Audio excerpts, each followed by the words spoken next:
بھائی اسلام میں زکوٰۃ کی اہمیت کیا ہے؟ اعوذ باللہ من الشیطان الرجیم بسم اللہ الرحمن الرحیم قال اللہ تعالیٰ فی القرآن المجید انما الصدقات للفقراء والمساکین والعاملین علیہا والمؤلفۃ قلوبهم وفی الرقاب والغارمین فی سبیل اللہ وابن السبیل فریضۃ من اللہ واللہ علیم حکیم۔ آمنت باللہ صدق اللہ العظیم۔ اللہم صلی علی سیدنا مولانا محمد وعلیہ وسلم۔ شریف بھائی، قرآن حکیم فرقان حمید کے اندر اللہ تعالیٰ نے واضح طور پر زکوٰۃ کی اہمیت بیان فرمائی اور کئی مقامات پر زکوٰۃ کا ذکر آیا۔ ایک جگہ جیسے مثال واقعی الصلاۃ وآتوا الزکوٰۃ کہ نماز قائم کرو اور زکوٰۃ ادا کرو۔ کئی جگہ یہ فرمایا گیا کہ زکوٰۃ کی اہمیت جتلائی گئی اور پھر خاص طور پہ بتایا گیا کہ کن کو زکوٰۃ دینا چاہیے کن کو نہیں دینا چاہیے۔ اور یاد رکھیے کہ اللہ کے رسول صلی اللہ علیہ وسلم نے جو بنیادی 5 ستون ہیں، یعنی کہ کلمہ، نماز، روزہ، حج، پھر اس کے بعد زکوٰۃ بھی اسلام کی بنیادی ستونوں میں سے ایک ستون ہے، جن کو دیکھا جائے تو وہ ان کا حق بنتا ہے جو کہ حاجت اصلیہ یعنی غریب و مسکین ہوتے ہیں، اور یہ مال انہی کا ہوتا ہے۔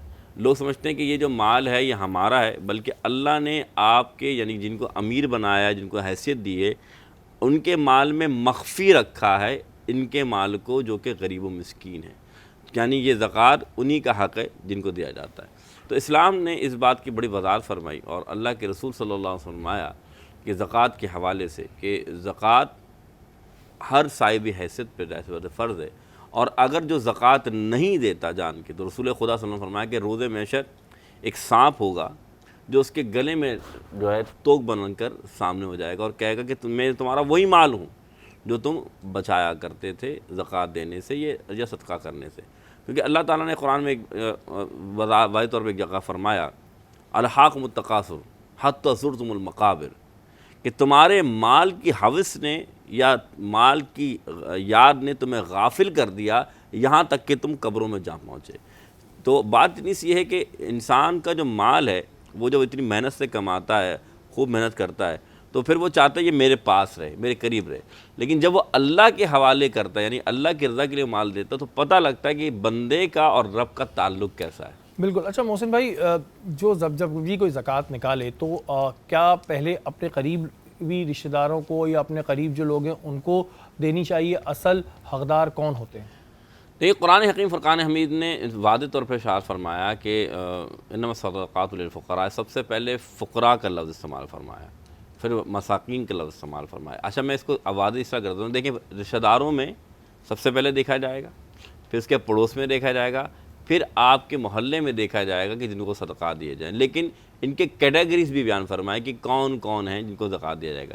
لیکن سب سے پہلا حق آپ کے رشتہ داروں کا ہے، یعنی کہ آپ کے بہن بھائی یا آپ کے جو بھی عزیز جو قریبی لوگ ہیں۔ ان کے بعد اپنے پڑوس میں آپ جائیں کہ پڑوس میں آپ کو اور معلوم کریں کہ واقعتاً، اور اس کو ضروری نہیں ہے کہ آپ کو جتلائیں کہ میں آپ کو زکوٰۃ دے رہا ہوں یا زکوٰۃ بتا کے دے رہا ہوں، بلکہ آپ سمجھتے ہیں کہ یہ زکوٰۃ کے حائل ہیں تو آپ ان کو زکوٰۃ دے سکتے ہیں۔ دوسرا محلے دار، اور تیسرا وہ مسلمان جس کو آپ سمجھ سکتے ہوں کہ ہاں واقعتاً ایسا شخص۔ اچھا، ابھی آپ نے جو ایک آیت آپ بیان کر رہے تھے اس میں فقراء کا ورڈ تھا، تو کیا وہ فقیروں کی طرف دیکھیں اب میں بتاتا ہوں، آئیڈینٹیفائی کر رہے ہیں؟ نہیں، فقیر مسکین میں فرق ہے۔ فقیر کہتے ہیں جس کے پاس اتنا مال نہ ہو جو حاجت اصلیہ مل کے روزمرہ کا جو کھانے کا سامان ہے، گھر ہے، جو اتنا سامان نہ ہو لیکن کچھ ہو، اسے فقیر کہتے ہیں۔ مثال کے گھر میں اس کے اتنا مال ہو کہ جتنا ایک صاحب نصاب کے گھر میں نہیں ہوتا اتنا مال ہو، لیکن پھر بھی کبھی فاقہ ہو رہا ہے کبھی وہ کھا پا رہا ہے، تو اس شخص کو فقیر کہا جاتا ہے۔ اچھا، ہمارے یہاں جو یہ روڈوں پہ فقیر گھوم رہے ہیں، یہ بھی ان کو بڑے ان کے چیزیں سامنے آتی ہیں کہ ان کے پاس بڑے پیسے بھی جمع کر رہے ہوتے ہیں اور یہ ایک پروفیشنل بھکاری ہیں، گداگری کو رسول پاک صلی اللہ علیہ وسلم نے ناپسند فرمایا۔ بالکل ایسے ہی۔ تو کیا زکوٰۃ کی رقم جو لوگ انہیں دیتے ہیں وہ ٹھیک ہے؟ نہیں، بالکل ٹھیک نہیں ہے۔ یاد رکھیے گا کیونکہ یہ صاحب حیثیت بھی ہوتے ہیں، یعنی ان کے پاس حاجت اصلیہ سے زیادہ مال بھی ہوتا ہے، اس لیے فرمایا گیا کہ تحقیق کر کے دیا جائے، کیونکہ اگر آپ نے زکوٰۃ ایسی دے دی جس پر زکوٰۃ ہی نہیں لگتی تو پھر آپ کی زکوٰۃ ادا نہ ہوئی۔ تو حکم کیا ہے کہ اللہ نے جو خاص طور پہ کچھ نشانیاں بتائی ہیں کہ یہ لوگ ہیں جن کے یہ کیٹیگریز ہیں، ان پر زکوٰۃ لازم آپ ان کو دے سکتے ہیں۔ جیسے میں نے فقیر کا بتایا کہ اس کے بعد حاجت اصلیہ سے کم مال ہو، کیونکہ میں نے یہ سوال اس وجہ کر لیا تھا کہ لوگ کنفیوز ہوتے ہیں، فقیر عموماً لوگ سمجھتے ہیں فقیر وہ جو روڈ پہ گھوم رہا ہے۔ بالکل آپ نے صحیح فرمایا، اور حقیقت میں لوگ سمجھتے ہی ہیں کہ جو لوگ راستے میں وہ فقیر ہے۔ فقیر سے مراد یہ ہوتا ہے کہ جس کے پاس اتنا مال نہ ہو جتنا عام لوگوں کے پاس ہوتا ہے جو حاجت اصلیہ کے مطابق ہو. بس وہ کبھی گزارا کر رہا ہے، کبھی نہیں ہوتا، کبھی ہوتا ہے، لیکن وہ اپنی زندگی گزار رہا ہے، وہ مانگ نہیں رہا، اسے فقیر کہا. کیا زکوٰۃ کی جو رقم ہے، کسی کے پاس زکوٰۃ کے پیسے جمع ہو گئے ہیں، کیا وہ مسجد میں دے سکتا ہے؟ نہیں، زکوٰۃ جو ہے اور یہ فطرہ جو ہے خاص طور پہ یاد رکھیے گا، مسجد میں نہیں دے سکتے.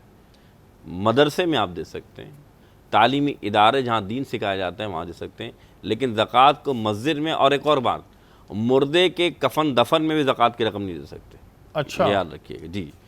زکوٰۃ کی میں بات کر رہا ہوں کہ مردے کے جو کفن دفن ہے یا مسجد ہے، اس میں بھی زکوٰۃ کی رقم آپ نہیں دے سکتے.